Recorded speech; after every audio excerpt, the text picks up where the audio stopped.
The rain hadn't stopped for 3 days. Not the soft kind. The kind that made everything smell like rust and cheap coffee. The kind that soaked through the walls of cheap apartments and left a mark. No towel could fix. Naomi Ellis sat by the cracked window of her Bronx studio, staring at her phone like it might suddenly start caring about her life. The screen was fractured, just like her schedule. 2 jobs, 1 kid, 0 margin for error. She typed with cold fingers, "Call me when he's home." She meant to send it to her neighbor, Mrs. Rivera, who sometimes watched her 6-year-old son, Caleb, while she worked the night shift at the diner, but she didn't notice the typo, didn't notice the wrong contact, didn't notice the message landed in a number saved years ago from a wrong delivery order across the East River. 40 floors above the wet city, Julian Cross stared at the same message lighting up his phone. "Call me when he's home." He almost ignored it. Almost then something about it, the simplicity. The ache stopped him. He'd spent the last 6 months in silence, speaking only in emails and boardroom decisions, watching the world move below from the glass box of his penthouse. The rain hit the windows like applause for a life he wasn't living. He typed before he could stop himself. He's home now. He didn't know who he was. Didn't know why his chest felt tight when he hit send. Naomi's phone buzzed. She frowned, then blinked at the reply. He's home now. Her first thought, creep. Her second, wait. What? She typed back. Who is this? The reply came quick. You texted me first. Naomi rolled her eyes. Great, she muttered. A sarcastic ghost. Caleb poked his head out of the blanket fort beside the couch. Mum, is the roof leaking again? Only a little, baby. She grabbed a pot, slid it under the dripping spot. Bronx luxury living, huh? He giggled. Can we move to a castle someday? She smiled, even though her heart ached. Sure, maybe one that doesn't leak. Hours later, at the Cross Tower, Julian was still staring at the phone. He hadn't meant to respond again, but he did. Long night. Naomi frowned when the message lit up. This guy again. But there was something about the words. Not flirtatious, not pushy, just curious. Yeah, she typed. Rain's coming through the roof. Again. You should tell your landlord. She laughed out loud. You sound like someone who's never met a Bronx landlord. Fair point. So what do you do when it rains? She looked at her son, asleep now, his small chest rising and falling under a Spider-Man blanket. Her thumbs hesitated, then typed, try not to drown. Julian didn't know what to say. He'd read reports all day about markets, expansions, future projections, but not one of them had made him feel what 6 words from a stranger did. He typed back, carefully, maybe it rains everywhere, just not for the same reasons. He didn't know why he sent that. Didn't expect a reply. But minutes later, she wrote, that sounds like something a poet would say. Or a man who hasn't gone outside in a while. You should. The rain's real nice if you don't have to live under it. Julian stared at the message for a long time. Then, quietly, he whispered, yeah, I'll bet. The next morning, Naomi woke to a power outage and a puddle on the floor. She sighed, grabbed her phone, and saw a new message. Do you have an umbrella? She smiled despite herself. Barely. Why? Because it's still raining. And you care because I can't stop watching it that day. Across 2 boroughs and 2 different worlds. A woman in a cracked apartment and a man in a glass tower both watched the same rainfall, and for the first time in a long time, neither of them felt completely alone. It rained every day that week in New York. Rain had a way of changing the sound of the city, softening car horns, blurring footsteps, making even the coldest corners feel a little human. But for Naomi Ellis, it mostly meant wet socks, slower trains, and one more day of pretending everything was fine. She sat at the diner counter between shifts, phone resting beside her chipped coffee mug. The neon light outside blinked "Eat here" in uneven rhythm. Like even the sign was too tired to keep up. Her phone buzzed. Unknown, still raining. "Naomi, you keeping track for a weather channel or something?" Unknown, no. Just checking if you drowned yet.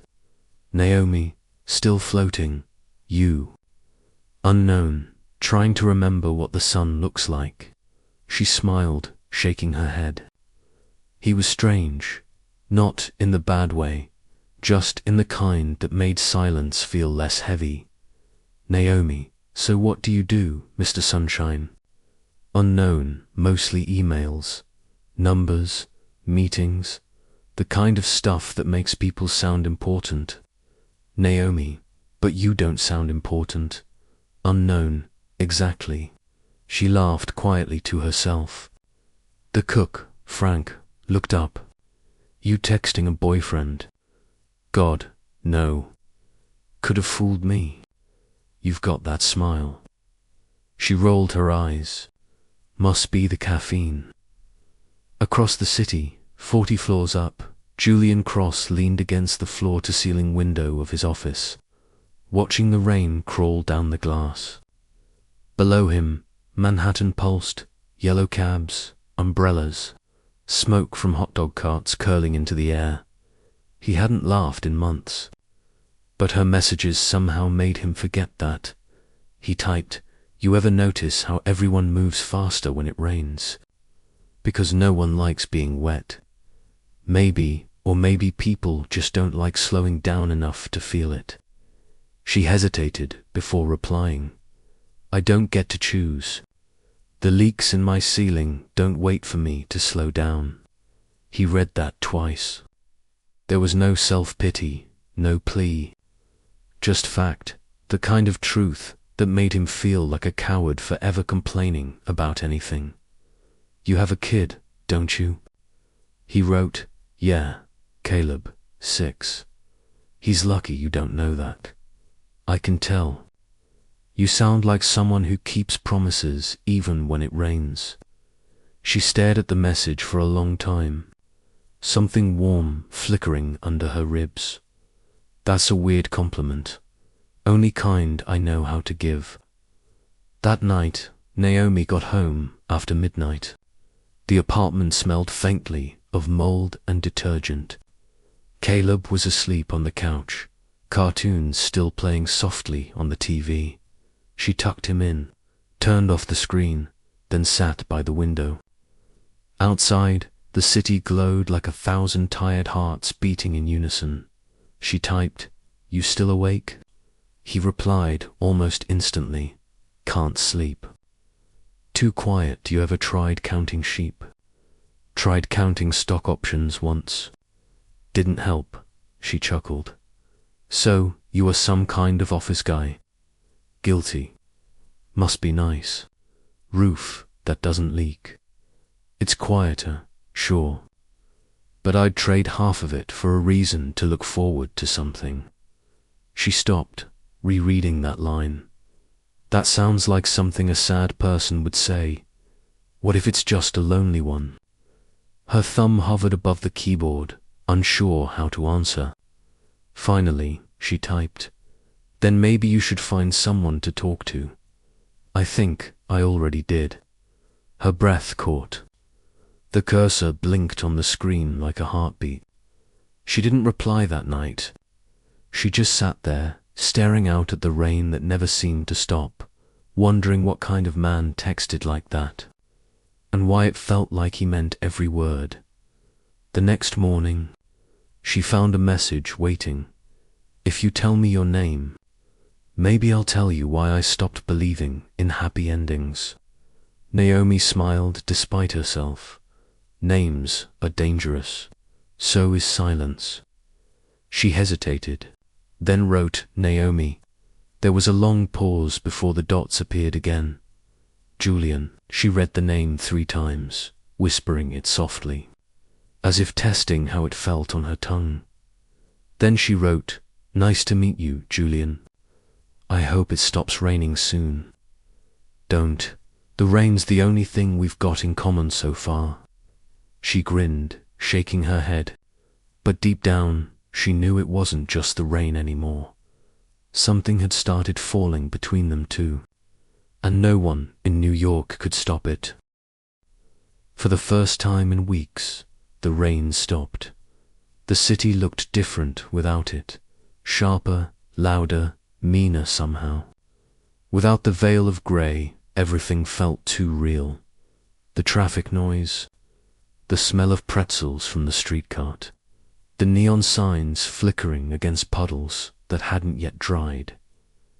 Naomi Ellis tugged her jacket closer and stepped out of the subway. Her shift at the diner had run late, and she was running on caffeine and instinct. She used to love mornings like this, the hum of the city waking up. Now, she mostly just tried to survive them. Inside the diner, the morning news played on the small TV near the counter. Frank, the cook, was flipping bacon with the same rhythm as the newscaster's voice.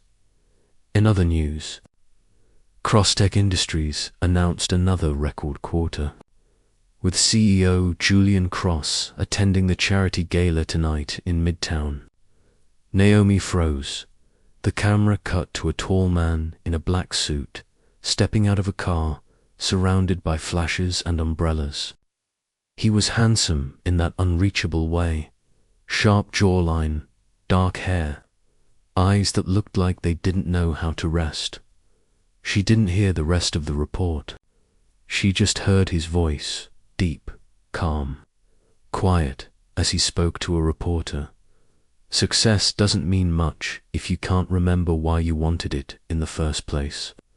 Something inside her stuttered. The cadence, the phrasing, the tone, it sounded like him. The man from the messages. Maybe it rains everywhere, just not for the same reasons. You sound like someone who keeps promises even when it rains. Her heart started to race. Frank whistled. That guy's the big shot who owns half the city. You should marry someone like that, Naomi. Then you wouldn't have to worry about the leaky roof. Yeah, she murmured, eyes still on the screen. Maybe. But her thoughts were far away. What were the chances? 1,000,000 to 1. No, less, and yet. That night, when Caleb finally fell asleep, Naomi sat on the couch staring at her phone. Her fingers hovered over the messages, rereading the last few lines. Julian, don't. The rain's the only thing we've got in common so far. She typed slowly. Hey, busy day.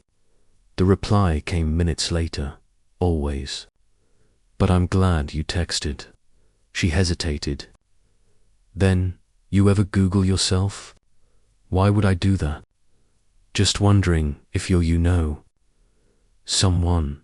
Everyone's someone. I mean, someone important. A pause. Then, to who? She smiled faintly. You're infuriating. So I've been told. He didn't deny it, didn't confirm it, and that somehow made it worse. Across the city, Julian Cross set his phone down and stared at his reflection in the window. The lights of Manhattan blinked back at him, a skyline built on ambition and loneliness. She'd seen him. He knew it. Someone at the diner must have had the TV on. He'd felt it the moment she asked that question.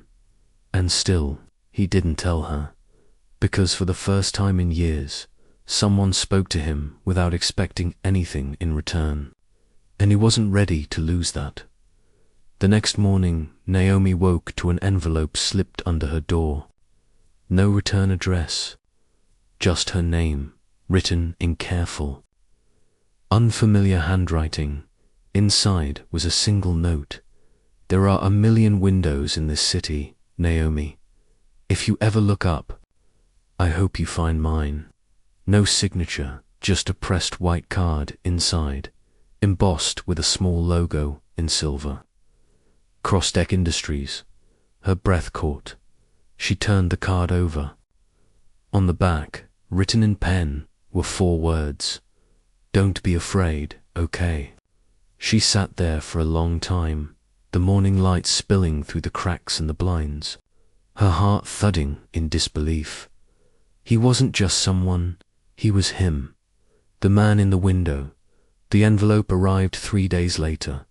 It wasn't like any letter Naomi Ellis had ever received. Heavy paper, soft gold seal, her name written in a precise, almost old-fashioned hand. Inside, on thick cardstock, were 6 words. "You should see the city from here." Below it, an address, Crossdeck Tower, 8 p.m. Saturday, and a line at the bottom in handwriting she already knew. "I'll save you a seat." She stared at it so long that Caleb had to wave his cereal spoon in front of her face. "Mum, you okay?" "Yeah," she lied. "Just." Mail from the sky. Saturday came faster than she wanted. She almost didn't go. Twice she changed her mind. 3 times she changed her clothes. She wasn't built for rooms like that glass, diamonds, and women who smelled like expensive fear. She was from the Bronx. Her idea of luxury was laundry day without rain. But something inside her, curiosity, maybe defiance, whispered, "You owe it to yourself to know the truth." So she borrowed a dress from Mrs. Rivera, the neighbor who always had more faith in her than Naomi ever did in herself. Black, simple, too elegant for the subway. When she looked in the mirror, she almost didn't recognize the woman staring back. Not the waitress, not the mom, someone in between. Someone who'd survived the rain long enough to see herself reflected in it. The elevator to the Crossdeck Gala rose fast, smooth as silence. Her reflection ghosted in the mirrored walls, wide eyes, trembling hands, heart running wild when the doors opened. The city spread beneath her like a constellation, Manhattan at night, alive with light. The rooftop ballroom shimmered under a chandelier the size of her entire apartment. People in tuxedos and designer gowns floated through laughter and champagne. And then she saw him. Julian Cross stood near the glass wall, speaking to someone in a dark suit. Even from across the room, he looked different than she imagined. Sharper, older, more human. Not the polished figure from TV. The man who'd texted, "Don't be afraid, okay?" He turned. For a second, the world slowed. Their eyes met, recognition, disbelief, something like relief, and then he smiled small, genuine, like a secret meant just for her. He crossed the room, every step measured. Naomi felt her pulse in her throat. "You came," he said softly. "I wasn't sure I should.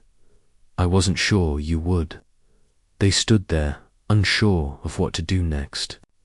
The city stretched behind him, endless and alive. "You look," he started, then stopped. "Real," she laughed nervously. "That's one word for it. I mean it. The others here, they wear faces. You don't." She looked around. "Yeah, well, mine doesn't fit in. Neither does mine." Their eyes met again, and this time, neither looked away. "Mr. Kraus," someone called behind him. "The investors from Zurich?" He raised a hand. Not now. The assistant hesitated, then melted back into the crowd. Naomi frowned. You didn't have to. Yes, I did. He led her toward the window, where the rain had started again, thin streaks sliding down the glass, turning the skyline into watercolor. Looks different from up here, he said. It looks quieter, because you can't hear the sirens. She turned to him. You really live like this? All this silence? He exhaled slowly. Silence isn't peace. It's just the echo of all the things I never said. Her chest tightened. Then say one of them now. He looked at her, and for the first time his voice softened, not as a COO, not as a man who had everything, but as someone who'd lost too much. You made me remember what it's like to talk to someone who doesn't want anything from me. Naomi swallowed hard. You think that's what this is? Talking? He smiled faintly. No, it's more than that. It's rain on glass. You can see the city through it, but you still feel the drops. They stood there a while longer, neither speaking. Music swelled behind them, violins, champagne bubbles, soft laughter. But all Naomi heard was the rain, and the heartbeat she wasn't sure was hers or his then. Across the room, someone called his name, again, louder this time. Mr. Cross, they're waiting for you. He turned slightly. Duty calls. Naomi nodded, trying to hide the flicker of disappointment. I should go anyway. This isn't really my kind of don't, he said gently. Stay. She hesitated. Why? He smiled, the kind of smile that belonged to both a man and the boy he must have been before. The world demanded too much, because I've never liked the view until now, when Anna. She finally stepped back into the elevator hours later. She caught her reflection one more time. The city still glittered below, same rain, same skyline, but she felt different. For the first time in years, Naomi Ellis felt seen. Not as the woman who was surviving, but as the one who might still have something left to live for. And far above Brooklyn, behind the glass walls of Crossteck, Julian Cross watched the rain fall again and whispered to the empty room, You came. The photo appeared 2 days later. Front page, full color, a single shot from the Crossteck charity gala, Julian Cross in his usual dark suit, expression unreadable, and beside him, a woman in black, looking up at him like she was trying to understand something no one else could see. Her, Naomi Ellis. She didn't even know it had been taken until Mrs. Rivera shoved the newspaper through her door that morning. Baby girl, she said, voice full of equal parts awe and warning, you made the post. Naomi stared at the page. Her name wasn't printed, but it didn't have to be. The comments online were already circling. Who's the mystery woman? Cross seen with unknown brunette at gala. Single mum from the Bronx. PR stunt or fairy tale. She dropped the paper like it burned. Mum. Caleb looked up from his cereal. Why is your picture in the news? Just a mistake, she said quickly. Just a big mistake. Across the city, in an office high above Manhattan, Julian Cross stared at the same photo. It wasn't the picture that bothered him. It was what came after. The calls, the emails, the headlines. Mr. Cross, should we release a statement? Do we deny the rumors? Who is she? He didn't answer any of them. Instead, he closed his office door, locked it, and pulled out his phone. Julian, are you okay? Naomi, define okay. Julian, I'm sorry. I didn't know they'd Naomi. You didn't have to know. This is your world, Julian. Cameras follow you like rain follows clouds. He hesitated before typing.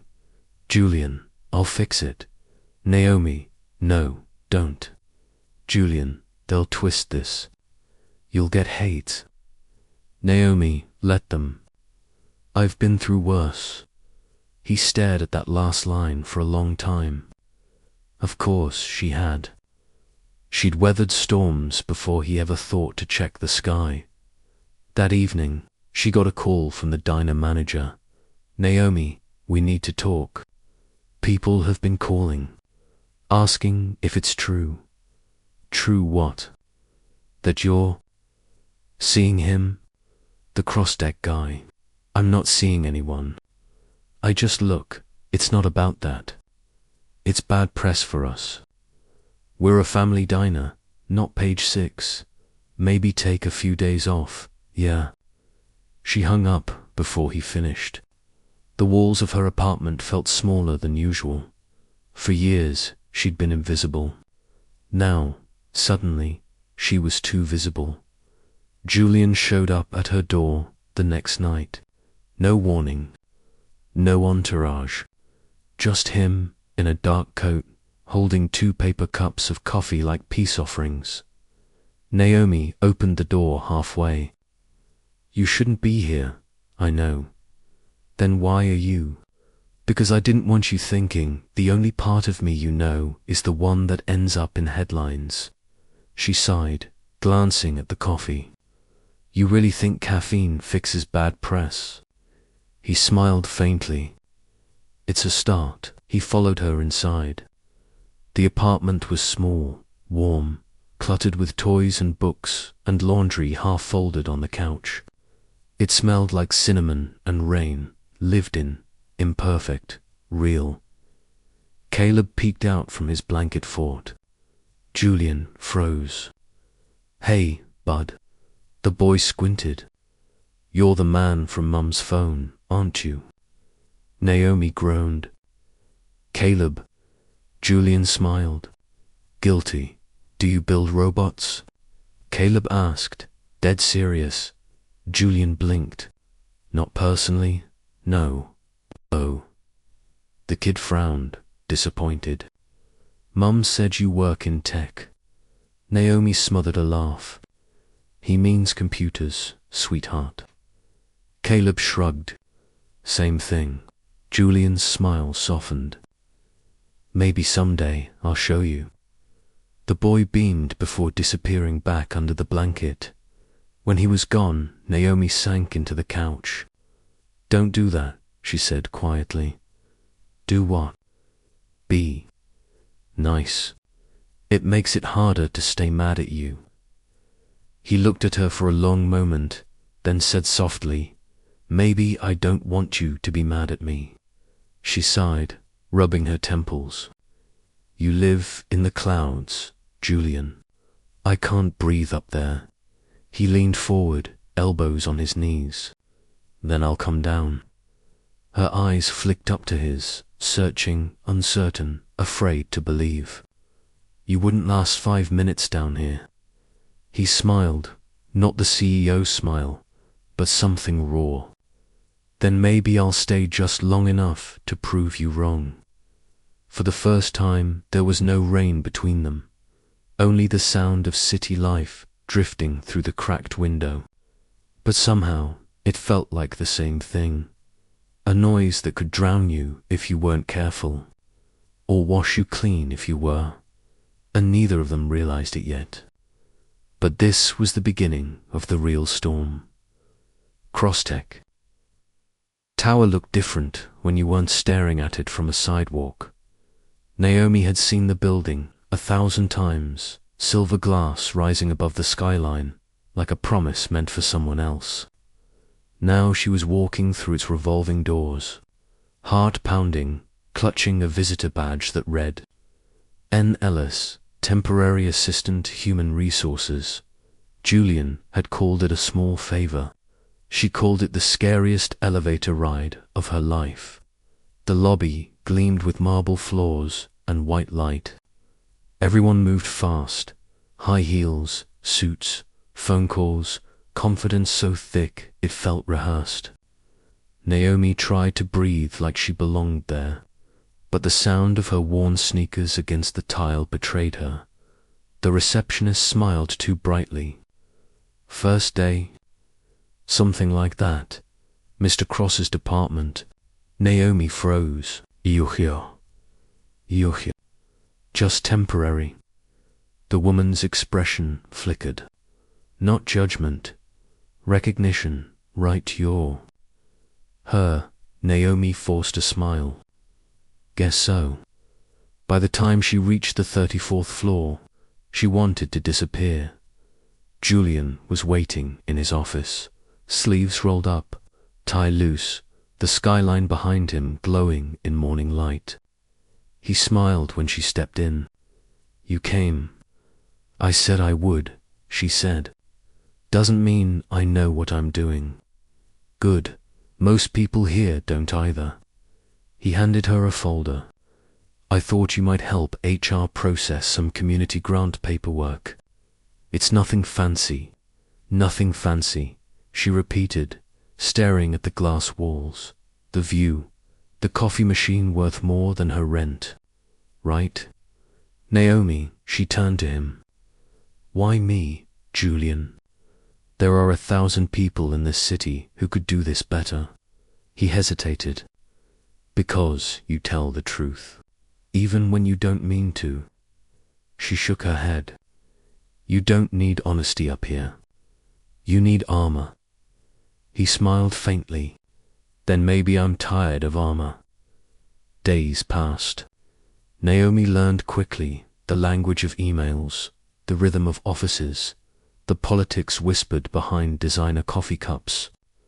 But she also learned how people looked at her when they thought she wasn't watching. The whispers started. Small, that's her, the woman from the gala he brought her in himself. Single mum from the Bronx, bold move. By the 3rd day, she stopped eating lunch in the cafeteria. That afternoon, she found herself in the break room, staring at the vending machine like it might offer something stronger than soda. She was reaching for change when someone spoke behind her. You're tougher than they think. She turned. Julian stood in the doorway, jacket off, expression unreadable. I'm fine, she said. You're lying. I've been doing that a long time. I'm good at it. He stepped closer, voice soft. You shouldn't have to be. She exhaled, the edge of exhaustion creeping into her words. You don't get it. I don't belong here, Julian. Every woman on this floor could buy my whole life with one paycheck. Then they'd be broke, he said quietly, because your life's worth more than any of theirs. She laughed once, bitter, disbelieving. Don't do that. Do what? Say things that sound nice just because you can. He shook his head. Naomi, I don't say things I don't mean. That's why people hate me. Their eyes met, and for a moment the noise of the city vanished. All she heard was his breathing, slow, careful, like he was afraid one wrong word would make her run. Later that evening, when everyone else had left, she brought him a stack of signed forms. He was still at his desk, typing something that looked like a battle plan. Long day? She asked. He looked up, half smiling. Always, you should go home. He gestured toward the skyline. I am home. She frowned. That's not healthy. He leaned back in his chair. You sound like someone who knows. She shrugged. My home leaks when it rains. Yours leaks when you stop pretending you're fine. He stared at her for a long time, then stood, walked to the window, and looked out. The city lights reflected in the glass, tiny and endless. You know what I hate most about this view? He said quietly. It's beautiful, but it doesn't feel real. She joined him, standing beside him in the reflection. You make this place feel like somewhere I could live, he said softly, not just own. Naomi blinked, heart stumbling. Julian, he turned to her, voice low. Let me say it, just once. You make it easier to breathe. For a moment, she forgot where she was, who he was. The world outside the window blurred into gold and glass. Then her phone buzzed. Caleb's name lighting up the screen. Reality hit like cold rain. I have to go, she said, voice shaking slightly. He nodded. Of course. As she left, he caught her reflection one last time in the glass, walking away. Steady, small, and more real than the entire skyline behind her. Naomi knew something was wrong the moment she stepped into the Crosstech lobby. It wasn't the usual rhythm of confidence and chatter. It was quiet, too quiet, the kind of silence that comes before bad news. People whispered in corners. Phones buzzed non-stop, and faces that once smiled politely now turned cold. By the time she reached her desk, an email had already landed in her inbox.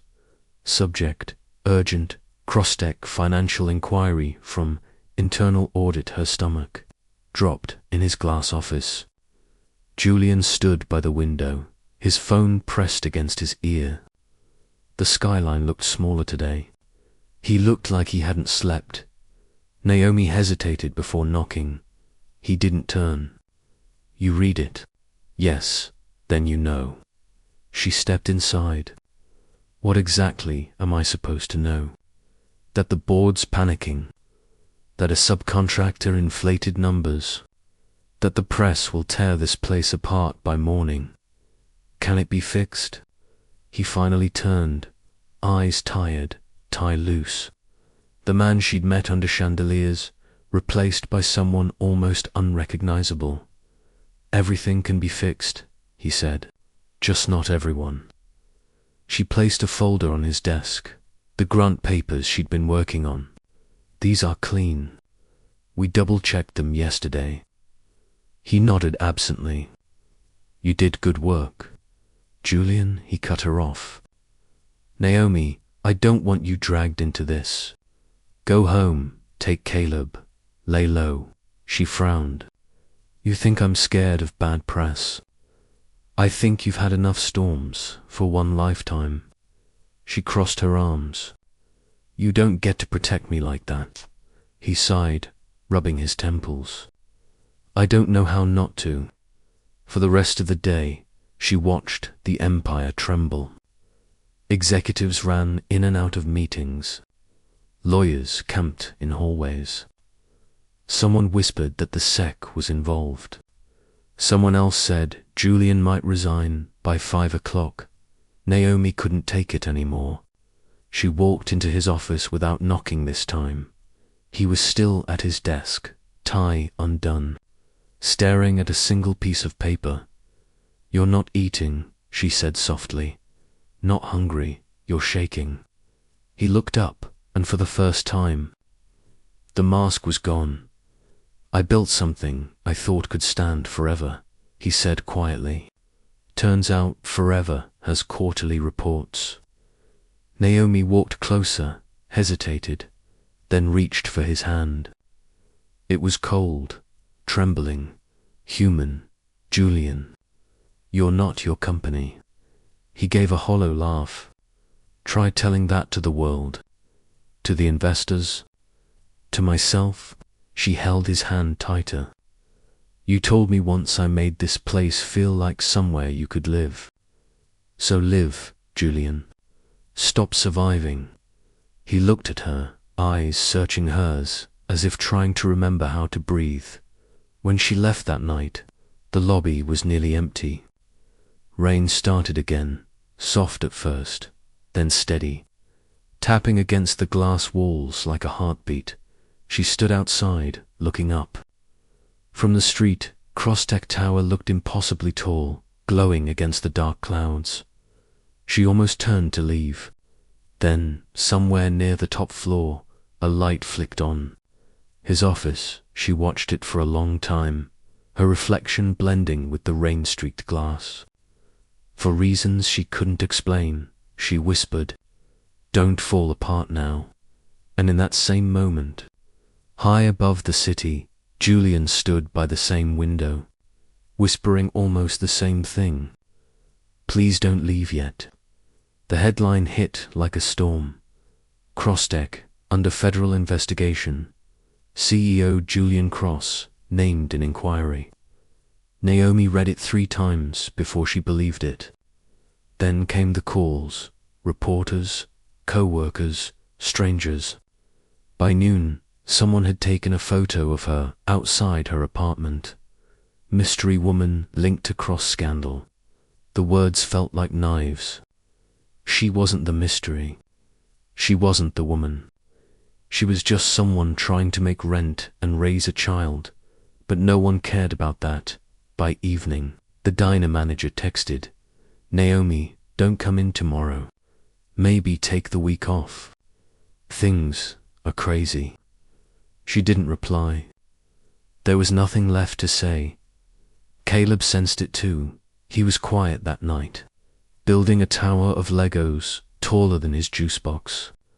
"Mum," he said softly, "are we in trouble?" Her throat tightened. "No, baby, just a little rain." Across the city, Julian's world was collapsing faster. Cameras outside his building, emails from lawyers, board members demanding his resignation. He sat in his office, alone, the rain hammering against the glass like a warning. On the desk in front of him lay his resignation letter, 1 sentence. 10 words, effective immediately. "I step down as CEO of Crossdeck." He signed it, stared at his reflection in the dark window, and whispered, "So this is what silence really sounds like." Then he grabbed his coat and left. When Naomi heard the knock on her door, it was close to midnight. The rain was relentless, the kind that blurred the streetlights and swallowed the city. She hesitated. No one came this late. When she opened the door, he was standing there, soaked through, coat clinging to him, eyes hollow but alive. "Julian." He looked up, hair dripping, breathing hard. "They took everything," he said quietly. "The company, the accounts, my name." She stepped aside, wordless. He didn't move. He just looked at her, rain running down his face like tears he'd never allowed himself to shed. "I didn't come here for help," he said. "I just needed someone to see me before I disappear." Her voice broke. "Julian." He took one unsteady step forward. "If I lose everything," he whispered, "you'll still see me, right?" For a second, she didn't answer. Then she reached out, touched his hand, cold, trembling, real, and pulled him inside. The door closed behind them. The storm roared outside, but in the tiny apartment, everything was still. Julian stood there, dripping water onto the floor, staring at the small space, the toys, the drawings, the faint smell of cinnamon and soap. A world untouched by his wealth, his chaos, his downfall. "I shouldn't be here," he said. "Maybe," she replied. "But you are." He sat on the couch like a man afraid it might break under him. Naomi disappeared for a moment and came back with a towel. When she handed it to him, he looked up, really looked at her. No makeup, no pretense, just tired eyes and quiet strength. "You keep saving me," he said softly. She shook her head. "No, you just keep showing up right before I lock the door."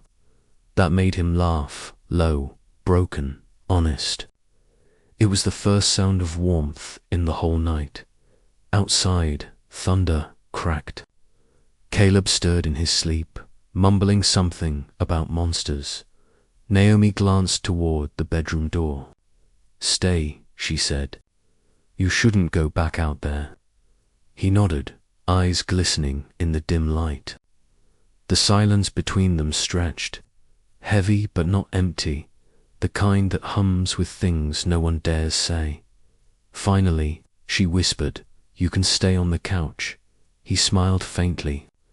"I've slept on worse floors." When she turned away, he caught her hand, just for a moment. "Naomi," he said, voice low, "thank you for seeing me when no one else did." She didn't answer.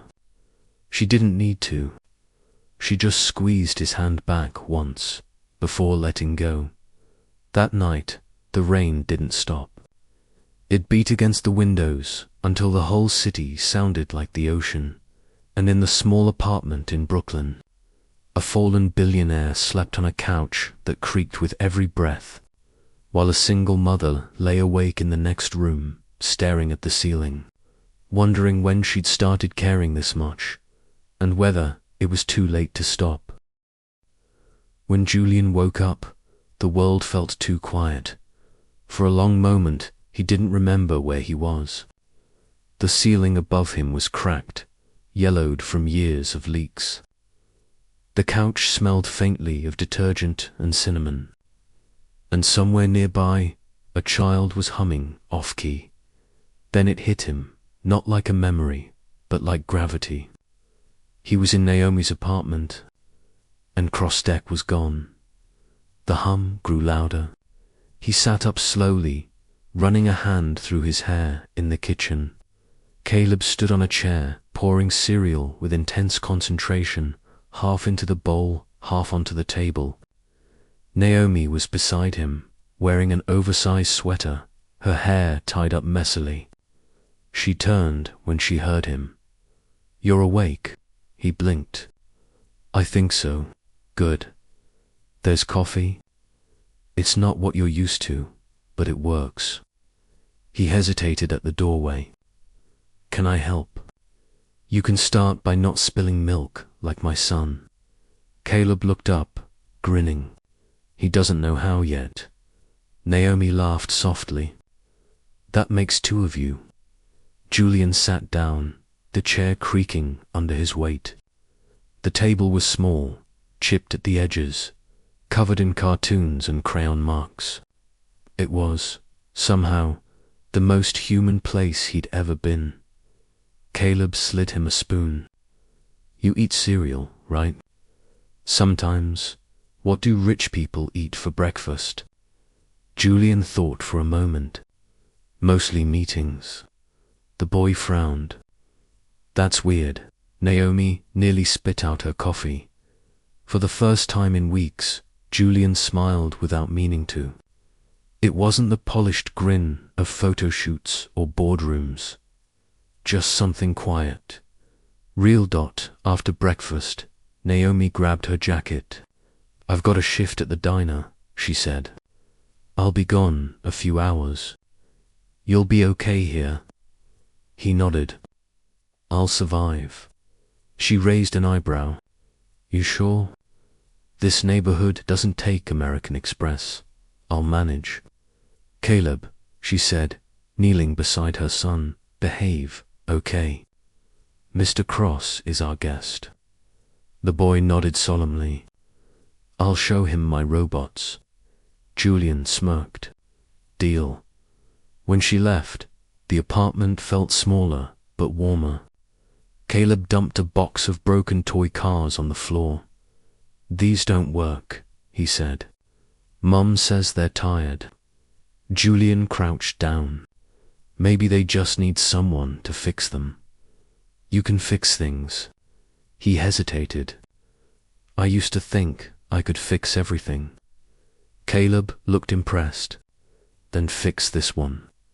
He handed Julian a blue car missing a wheel.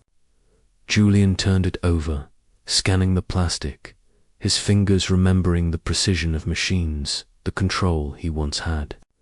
He found a small screw loose, tightened it with a coin, and set the car down. Caleb's eyes lit up as it rolled across the floor. You did it. Julian smiled. Guess I still can fix something. Hours passed like that. Laughter, toys, sunlight through the dusty blinds. At one point, Caleb fell asleep on the couch, one hand still clutching the toy car. Julian watched him for a long time, something inside his chest quietly shifting. He wasn't used to silence that didn't feel empty. It scared him and soothed him in the same breath. When Naomi returned, she froze in the doorway. Julian was sitting cross-legged on the floor, surrounded by toy parts and paper airplanes. Caleb was asleep beside him. For a moment, she didn't speak. She just stood there, watching this impossible image. The billionaire, who had once owned half the skyline, now guarding her son's dreams. Julian looked up, startled. Hey, I didn't mean to. She shook her head. Don't. It's fine. Her voice softened. You look different. He smiled faintly. I feel different. That night, after Caleb was in bed, they sat on the fire escape with mugs of cheap coffee. The rain had stopped, but the air still smelled like it had just ended. Thank you, Julian said quietly. For what? For letting me stay. For not asking for anything. Naomi stared out at the skyline, far away, glittering, indifferent. You think kindness always comes with a price, don't you? He didn't answer. She turned to him. Maybe that's why you never knew what it felt like to be loved, because you keep waiting for an invoice. The words hit harder than she meant them to. He looked at her, eyes dark but not angry. I wouldn't know what to do with love, he admitted softly. I've only ever known loyalty. Naomi exhaled. Then maybe you start small, like this, sitting still, letting someone see you without fixing anything. He looked at her hand resting on the railing, close enough to touch, close enough to ruin. Is this what normal feels like? He asked. She smiled sadly. No, this is what real feels like. And for the first time since either of them could remember. The city outside was quiet, the sky clear, and the rain, finally, mercifully had stopped. Julian learned the rhythm of Naomi's world one day at a time. It wasn't board meetings or breaking news. It was laundry cycles, bus schedules, and grocery aisles that smelled like coffee and bleach. It was small, imperfect, alive. He'd never known this kind of quiet before, and he found he didn't hate it. The first time Naomi caught him folding clothes. She laughed so hard she had to sit down. You're doing it wrong, she said. Folding's folding, he argued. Not when you roll everything like a blueprint. He grinned. Old habits, Caleb peeked out from his blanket fort. Mum folds better. Julian sighed. Of course she does. That weekend, he followed Naomi to the corner market. The clerk, an older man with kind eyes, raised a brow. Naomi, you bringing Hollywood today? She rolled her eyes. This is Julian. He's helping. The clerk chuckled. Looks like he's never pushed a cart before. Julian tried to smile. I usually have someone too. He stopped himself. Naomi smirked. Yeah, I figured. As they moved through the aisles, she taught him things that had nothing to do with business.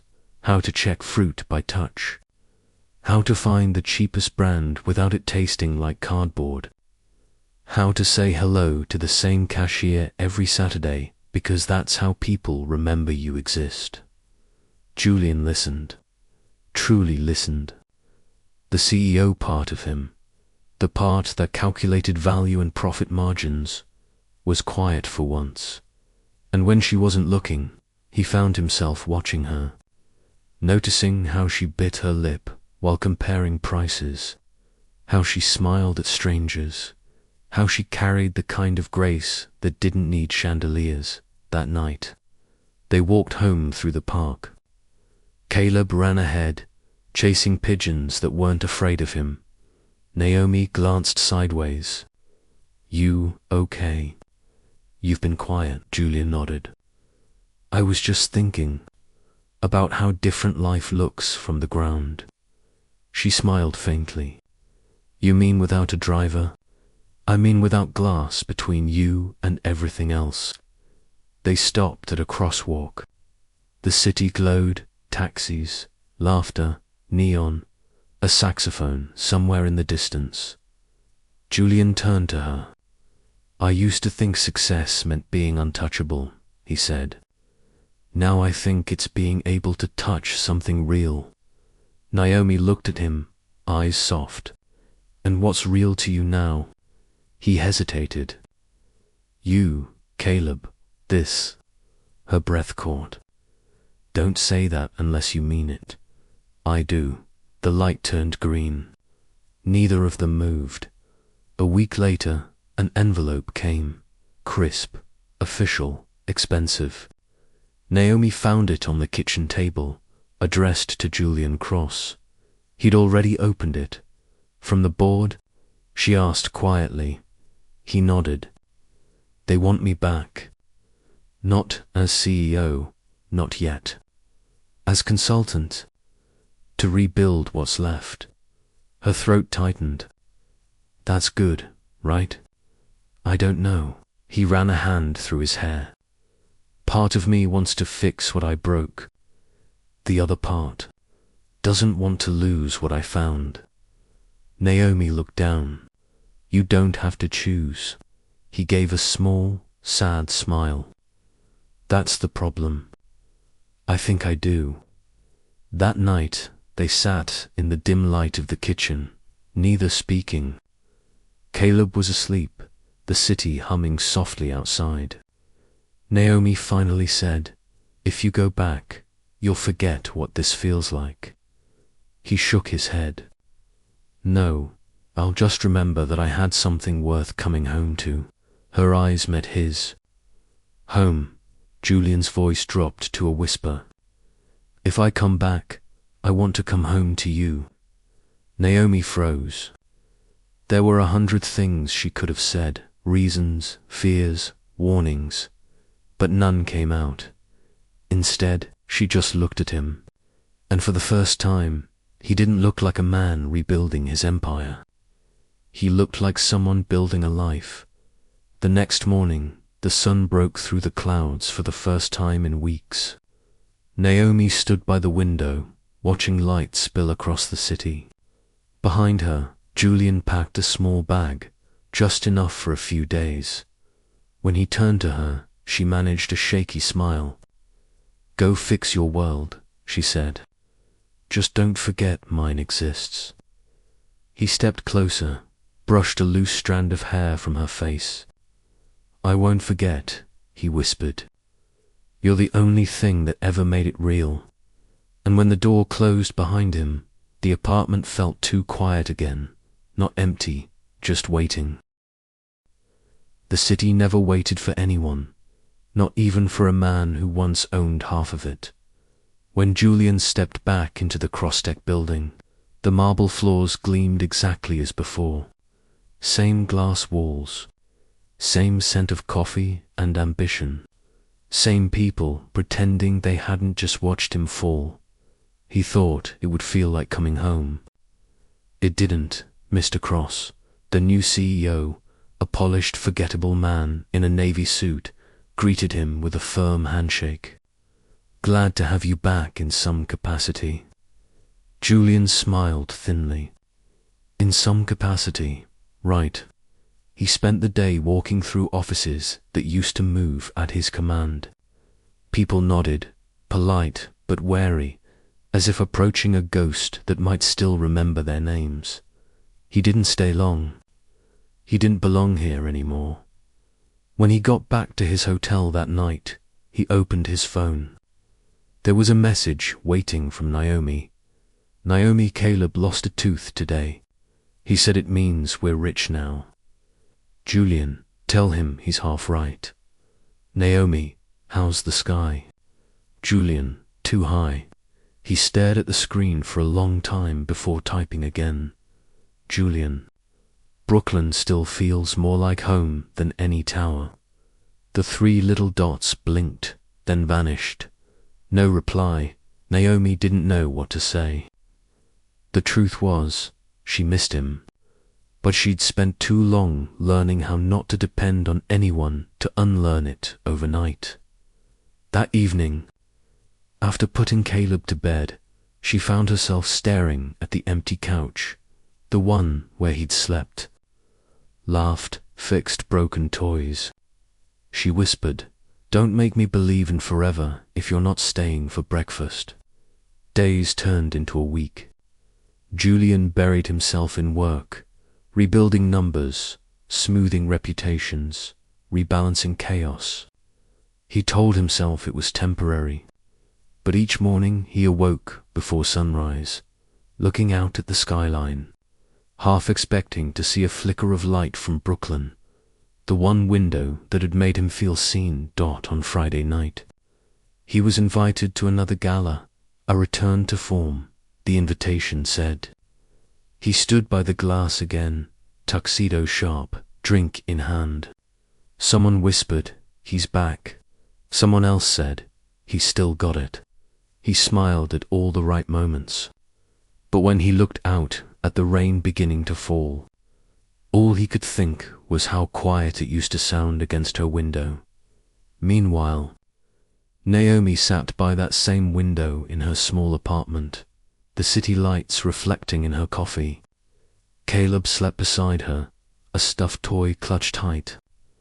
On the table lay an unopened envelope, his, delivered 2 days ago. She hadn't been ready to read it. Not until now. With trembling hands, she tore it open. Inside was a single page, written in his neat handwriting. "I thought I knew what building something meant. Turns out it's not steel and glass. It's people. It's you. If you still want me when this ends, I'll find my way back. But if you don't, know this, I never really left." Tears blurred the ink. She smiled through them anyway. Across the river, Julian stood on the balcony of his penthouse, watching the rain sweep over the city. He didn't know if she'd read it. He didn't know if she'd wait. But for the first time in years, the uncertainty didn't scare him, because now he knew what home was, and no building could ever hold it. It was the kind of morning the city rarely got right, too quiet for New York, too bright for winter. The streets still glistened from last night's rain, and Naomi Ellis was running late for work. She didn't notice the black car parked by the curb until she nearly walked past it. The window rolled down. "Need a ride?" She froze. He was there, no suit, no tie, no trace of the man the headlines once chased. Just Julian, wearing a grey sweater and that same tired, quiet smile she'd almost forgotten how to breathe around. "Thought you were in meetings," she said, heart pounding. "I was," he replied.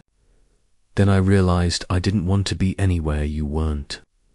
They stood on the sidewalk for a long time, neither moving. The city around them didn't care.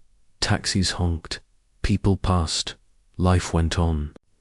But for that one moment, it felt like the noise of the world had turned down just enough for them to hear each other think. "You came back," Naomi whispered. Julian nodded. "I told them I was done rebuilding towers. I want to build something smaller this time." Her brows lifted.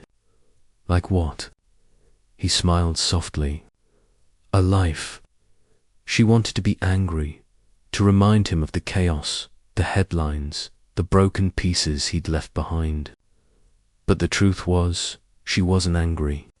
She was terrified of how much she'd missed him, and of how easily his voice still softened every part of her she'd tried to protect. "You don't belong here," she said finally. "Maybe not," he answered. "But this is where I feel real." Caleb's voice came from behind her. He was holding his backpack, sneakers untied, hair sticking up like he'd slept through an earthquake. When he saw Julian, he grinned. "You came back." Julian crouched to meet him. "Told you I would. Are you staying?" Julian looked up at Naomi. "That depends on your mum." Caleb turned to her, hopeful. "Can he stay?" Naomi's throat tightened. "We'll see." The boy frowned. "That's what you said about the dog." Julian laughed quietly. "Well, maybe I'll behave better than the dog." They walked to the park together, Naomi. Cautious but softening, Julian. Quiet but lighter than he'd been in years, and Caleb, bouncing between them like the only person who truly believed the world was fine. The ground was still wet, the air crisp, and somewhere above the skyline, the clouds were breaking apart.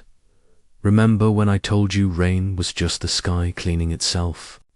Naomi asked. Julian nodded. She smiled faintly. "Maybe it's done cleaning." He looked at her, at the woman who had saved him without ever meaning to. "You're the only person who ever made the storm worth standing in." Naomi looked down, embarrassed, smiling despite herself. "Stop saying things like that. People will think you're in love." He stepped closer. "Maybe I am." She stared at him, the man who had once lived above the clouds, now standing on cracked pavement beside her. And for the first time, it didn't feel impossible. It just felt right. Caleb tugged her sleeve. "Mum, look." A rainbow arched faintly across the grey sky, just above the rooftops. Julian glanced up. "You don't see that much in the city." Naomi's voice softened. "You don't look for it much, either." They stood there a while, watching it fade. No grand declarations, no promises of forever. Just three people, together, after too much rain, and when they finally started walking home. Hand in hand, the world around them felt, for the first time, quiet and new and good.